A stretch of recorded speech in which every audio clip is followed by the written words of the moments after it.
सरस्वती जी और उनकी बहू रश्मि के बीच एक दिन बहस छिड़ जाती है। आखिर किसका काम ज्यादा आसान है, बहू का या सास का? माँ जी, सास को काम ही क्या है, आपके सारे काम उंगलियों पे तो हो जाते हैं। कुछ भी। हाँ, हिसाब तो उंगलियों पे ही हो जाता है ना। अरे बेटा, ऐसा सिर्फ अभी लगता है, जो मुझे करना पड़ता है ना वो तुझे करना पड़े तो समझ आएगा कि असली काम का पहाड़ कैसा होता है।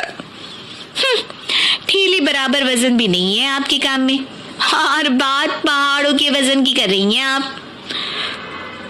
तू ऐसा करती ही क्या है घर में बेटा, ये तो बता मुझे। मैं थोड़ी ना कुछ करती हूँ, सब जादू से हो रहा है इस घर में। अरे एक दिन मेरा काम करोगी तो समझ आएगा। Okay okay, shut up. कल से मैं घर के काम करूंगी और तू मेरी जगह हर चीज का हिसाब रखना, ठीक है? ठीक है, ये भी कर लेते हैं। ये सास बहू की डील के बारे में रश्मि के पति अमन को नहीं पता था और ना ही अमन के पिताजी सुरेश जी को। पर गेहूं के साथ साथ जैसे घुन भी पिस जाता है, ये दोनों भी पीसने वाले थे। सुबह अमन उठकर रेडी होता है ऑफिस जाने के लिए, तो पता है उसके कपड़े नहीं निकले हुए हैं। अरे रश्मि, तुमने मेरे कपड़े नहीं निकाले? अपनी माँ से पूछो ना, उन्हीं का काम है ये। अमन अपनी माँ के पास जाता है। अब मेरे कपड़े आज आप देने वाले हो क्या माँ?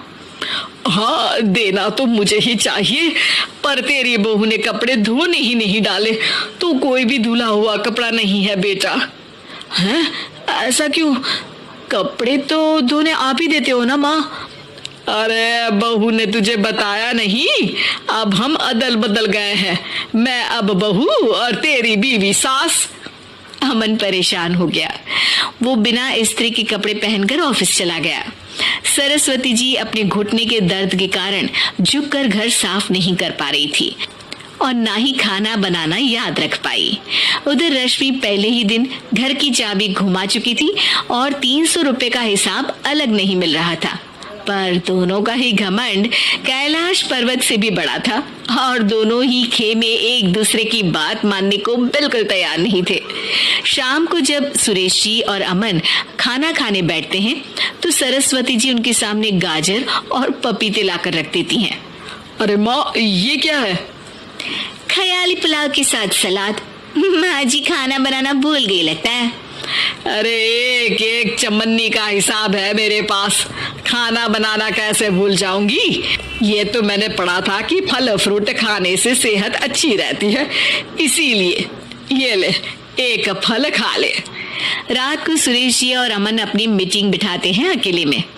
बाबूजी, इनकी लड़ाई के कारण ना हमें ठीक से खाना मिल रहा है, उल्टा घर के सारे काम रुक गए हैं। हाँ बेटा, 2 भैंसों की लड़ाई में बेचारे खेत के पौधों का भी नुकसान हो रहा है। पर पापा, क्या बताऊं आपको, मैंने माँ को इस महीने की 2 तारीख को बिजली के बिल के पैसे दिए थे। आज बिल भरने के लिए मांगने गया तो पता चला कि रश्मि उन पैसों से गैस सिलेंडर ले आई। अच्छा, तो सिलेंडर के पैसों का क्या हुआ? अब सिलेंडर के तो कोई पैसे नहीं थे बाबूजी, हमारे घर पर गैस की पाइपलाइन लगी है ना। बेटा, इन दोनों का कुछ करना पड़ेगा, नहीं तो अपने घमंड के चक्कर में पूरा घर बर्बाद कर डालेंगे ये दोनों। अमन और सुरेश जी काफी सोच विचार के बाद एक निष्कर्ष पर पहुंचते हैं। रात ही को दोनों अपनी पत्नियों की अलमारी से नई साड़ी निकालते हैं और सुबह जब रश्मि और सरस्वती जी उठते हैं तो देखते हैं कि दोनों पति साड़ी पहनकर चढ़ाव पर सब्जियां काट रहे हैं। अरे ये सब क्या हो रहा है? क्या हो रहा है मतलब?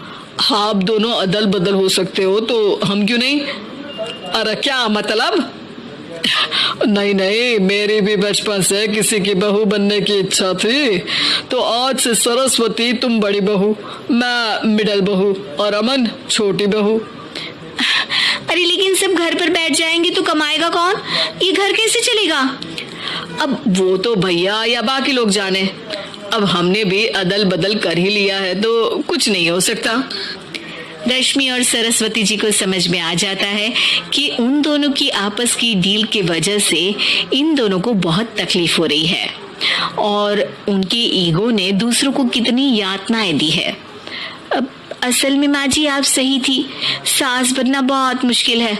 अरे हाँ बेटा, और तू भी, मुझसे तो नहीं हो पाया सब घर के काम, वापस बदल ले क्या? हाँ हाँ बिल्कुल माँ जी, और अब आप दोनों भी बदल लीजिए, कोई आ गया तो आप दोनों को देखकर क्या सोचेगा। अच्छा है, आप दोनों के समझ में ये बात तो आई, मैं फटाक से कपड़े बदल लेता हूँ।